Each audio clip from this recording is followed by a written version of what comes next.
A ja, jak wspomniałam, szukam inspiracji na taką właśnie krótką chustę, szaliczek na wiosnę, czyli na teraz zawijane wokół szyi, takie krótkie i z końcówkami, które będą się zwężały. Więc coś takiego sobie znalazłam. To jest jedna wersja, robiona, jak tutaj widzimy, ściegiem francuskim. Szal na drutach z włóczki Drops Sky lub Drops Daisy.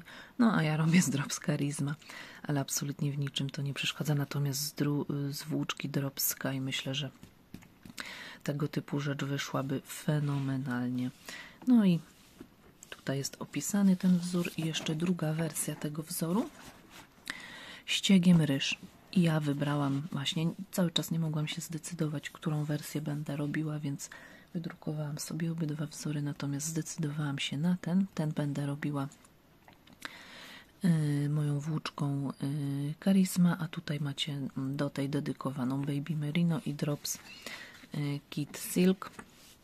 Także ja się zdecydowałam na ten egzemplarz, natomiast tutaj być może zrobię sobie z Drops Sky i będzie fantastyczne, milutkie, cieplutkie, ale to zobaczymy. No i to jest szaliczek, który się nazywa Pink Alicious Shawl. Tak wygląda, to jest oczywiście w czarno-białym kolorze wydrukowane.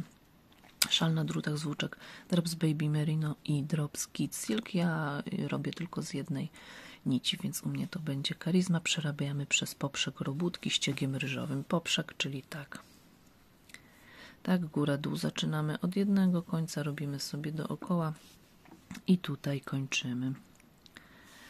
Są grupy włóczek A plus A lub C. Tutaj to było pokazane, tak, te grupy włóczek w tym katalogu.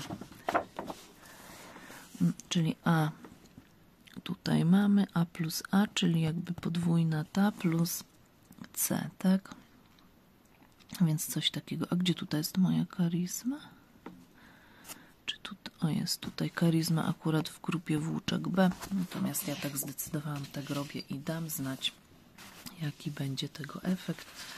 No i tutaj jest opisany ten wzór. Wszystko mamy wypisane, jaka włóczka, jakie druty, próbka. I tutaj jest oczka brzegowe, czyli jak pracujemy. Tutaj rozpoczynamy robótkę. I tutaj jest wszystko po kolei rozpisane. Jest to oczywiście wzór skrócony. Drops na ogół tak podaje takie swoje wzory skrócone i tu mamy wszystko rozpisane, jak robimy. Więc ja myślę, że nagram do tego filmik, do tego mojego szala. Już go zaczęłam robić, ale ponagrywamy wszystko i pokażę Wam, jaki efekt. Omówimy sobie, jak mi to wyszło z włóczki, która nie była dedykowana. Mam nadzieję, że będzie świetnie. Już się nie mogę doczekać, kiedy będę nosiła na sobie, bo wiosna już przyszła, także lada moment będę posiadaczką takiego pięknego szaliczka. Pozdrawiam Was ciepło, trzymajcie się, do zobaczenia w kolejnym filmie. Chwalcie się swoimi inspiracjami, swoimi odkryciami. Być może jakieś Wasze podpowiedzi zainspirują mnie lub inne dziewiarki do fantastycznych projektów. Trzymajcie się, buźka, pa!